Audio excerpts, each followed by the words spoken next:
May 7th, 1943. Tunisia. German commanders watched their soldiers surrender by the thousands.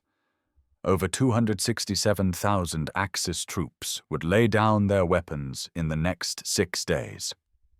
But what German officers noticed during those final chaotic hours wasn't American tanks or bombers.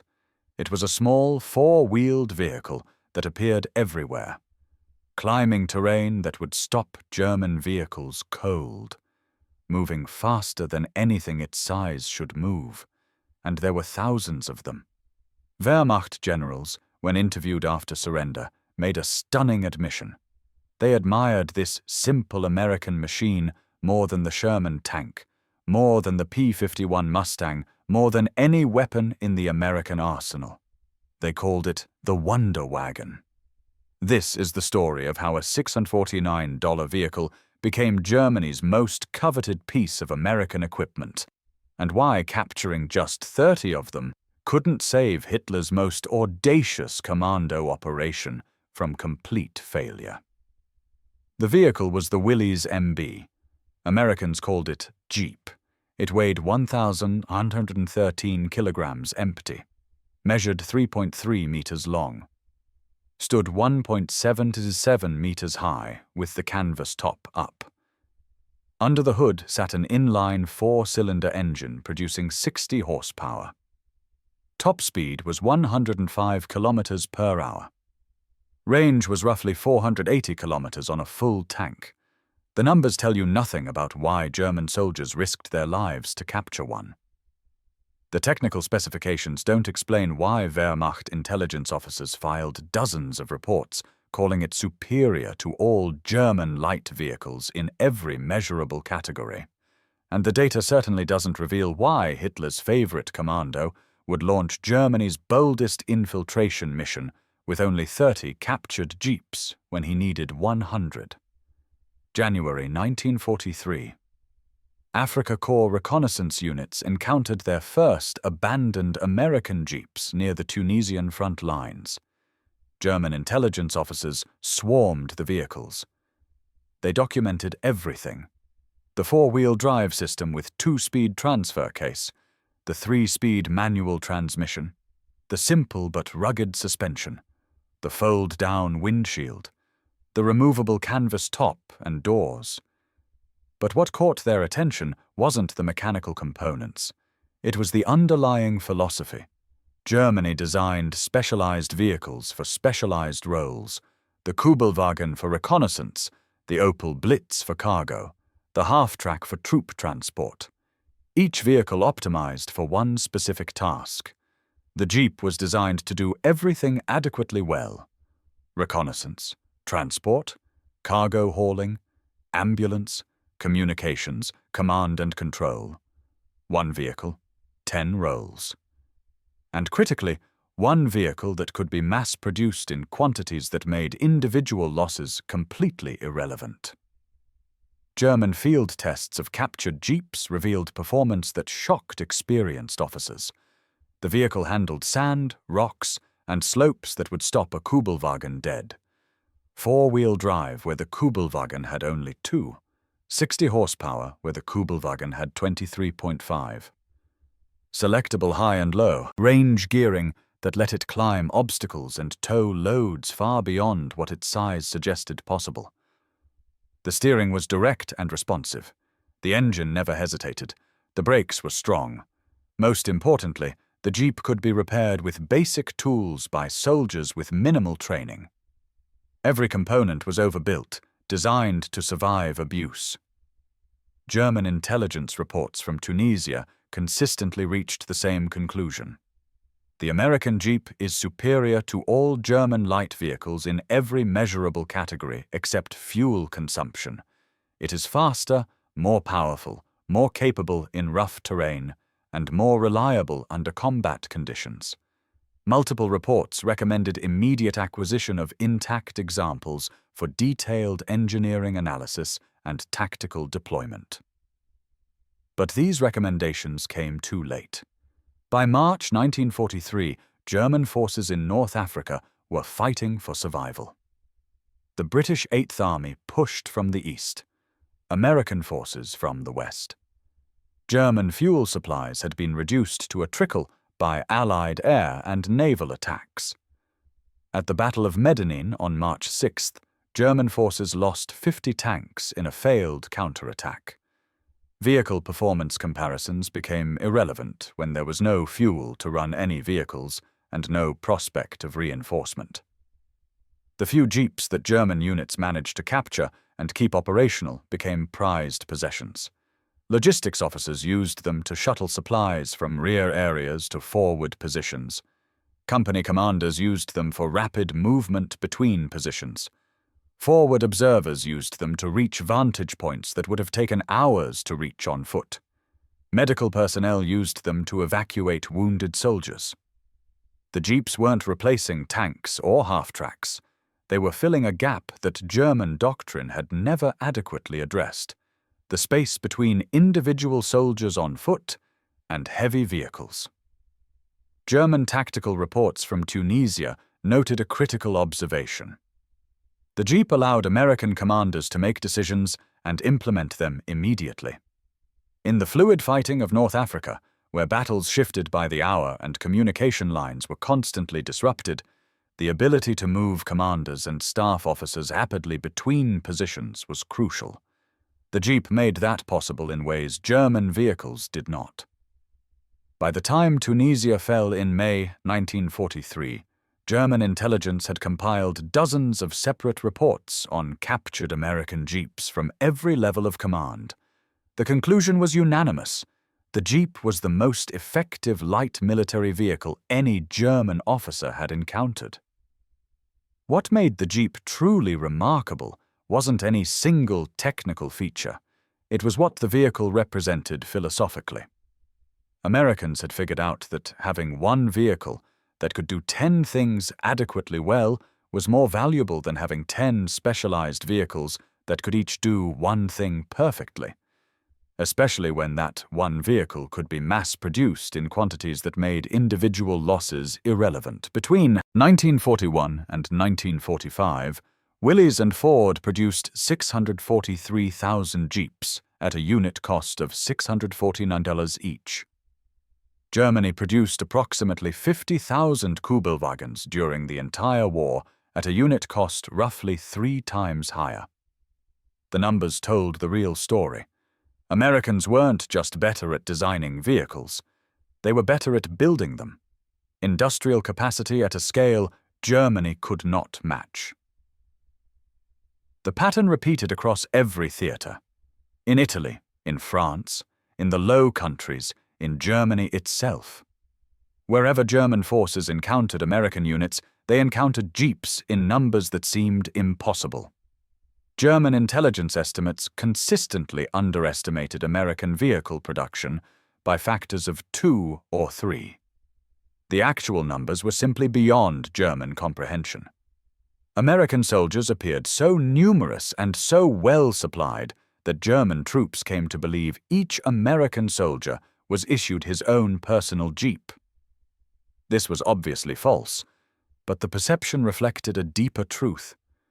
The abundance of American equipment was so overwhelming that it appeared limitless to soldiers whose own armies moved primarily on foot or by horse-drawn wagon. December 16, 1944. SS Obersturmbannführer Otto Skorzeny stood in a command post near Losheim, Belgium, watching his carefully planned operation fall apart before it had properly begun.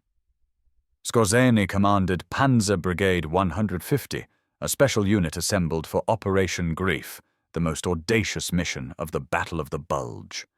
His orders were to use German soldiers in American uniforms driving captured American vehicles to infiltrate behind American lines, seize bridges over the Meuse River, and hold them for the advancing 6th SS Panzer Army. The operation required 100 captured American jeeps. Skorzeny had received approximately 30. He had requested 15 American tanks.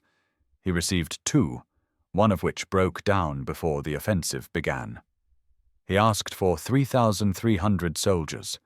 He got 2,500, of whom only 10 spoke fluent American English. Another 30 to 40 spoke English well, but with no knowledge of slang. The rest spoke little to no English. Skorzeny was one of Hitler's favorite commandos, a man who had rescued Mussolini from Italian captivity and kidnapped the son of the Hungarian regent. He was experienced, capable, and ruthless.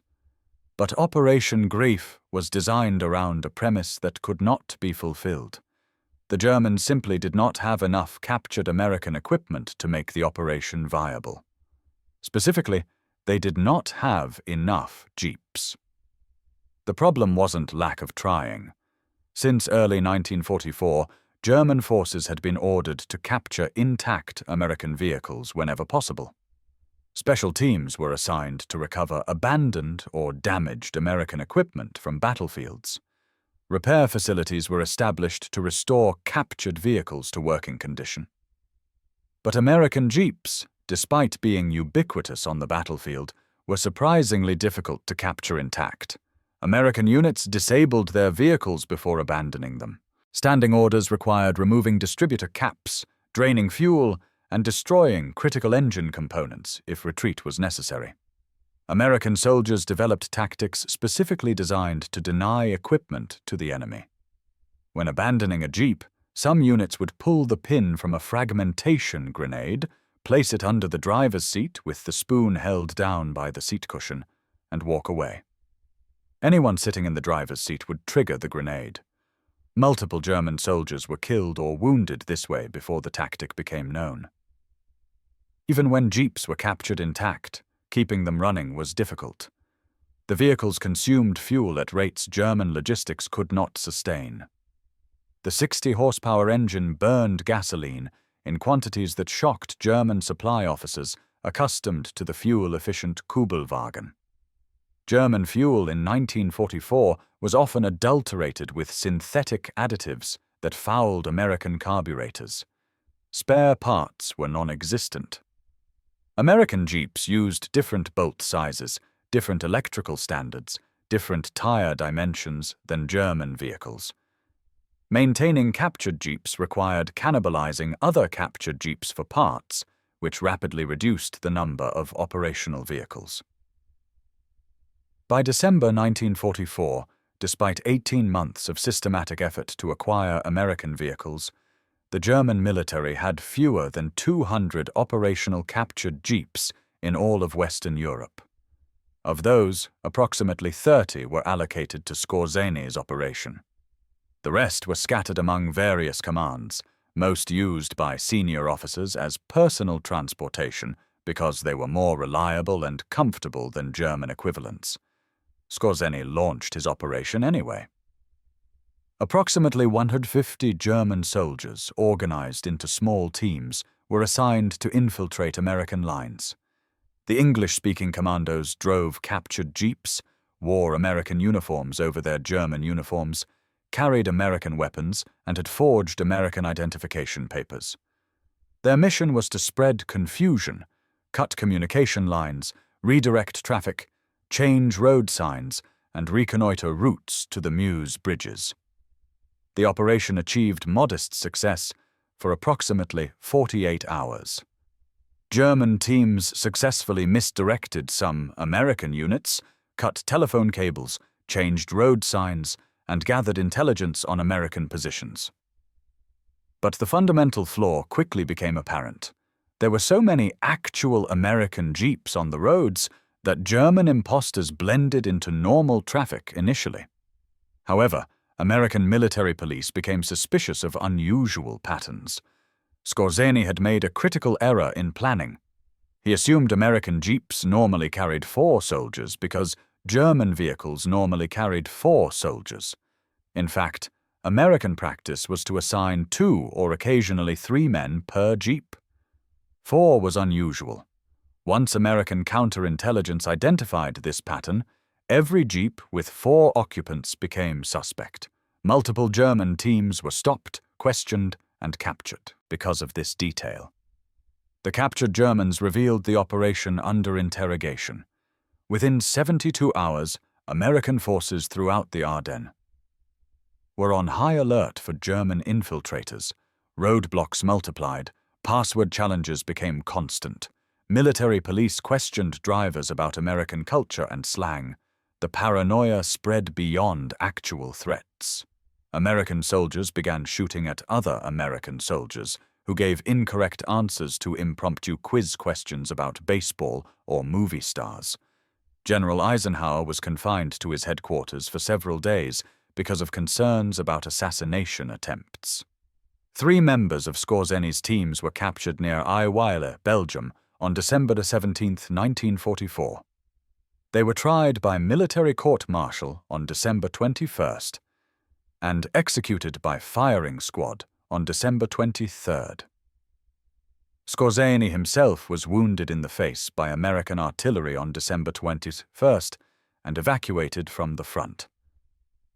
Panzer Brigade 150 was used as a conventional combat unit and suffered heavy casualties. The operation was a complete failure in terms of its stated objectives. Not a single Meuse bridge was captured or even reached. The secondary objective of spreading confusion succeeded briefly, but ultimately had no significant impact on the battle. The failure of Operation Greif highlighted a problem German commanders had struggled with throughout the war. American logistics were so overwhelming that even when German forces successfully infiltrated American lines or captured American equipment, the sheer quantity of American material made it impossible to blend in or sustain operations. The 30 jeeps Skorzeny had were insignificant compared to the thousands of actual American jeeps operating in the same area. German imposters were drops of ink in an ocean of genuine American vehicles. This was the fundamental asymmetry of the war in Western Europe after 1944. Germany was fighting with carefully husbanded resources against an opponent with effectively unlimited supplies. Every German vehicle was precious, tracked in detailed inventories, maintained as long as possible. American vehicles were disposable. When a Jeep broke down, American mechanics often simply abandoned it and requisitioned a replacement. The bureaucracy to track and replace a $649 vehicle wasn't worth the effort. German prisoners of war captured in 1945 consistently reported shock at American wastefulness. They watched American soldiers discard equipment that German soldiers would have carefully preserved. Worn boots replaced instead of repaired.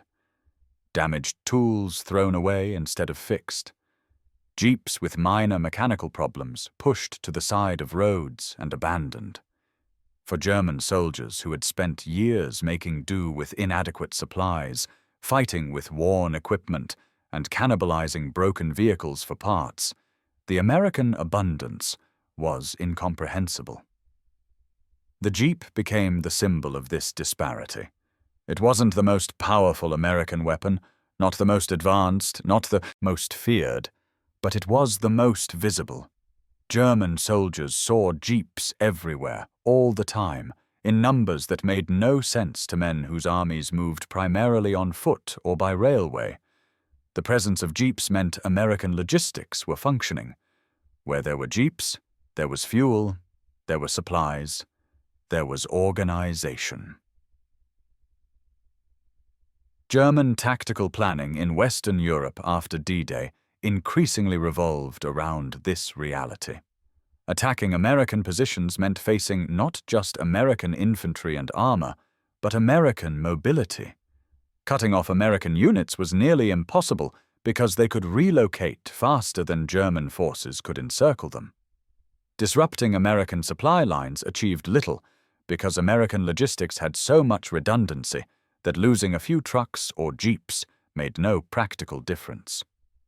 General Major Fritz Bayerlein, commander of the Panzer Lehr Division, later wrote detailed accounts of fighting the Americans in France.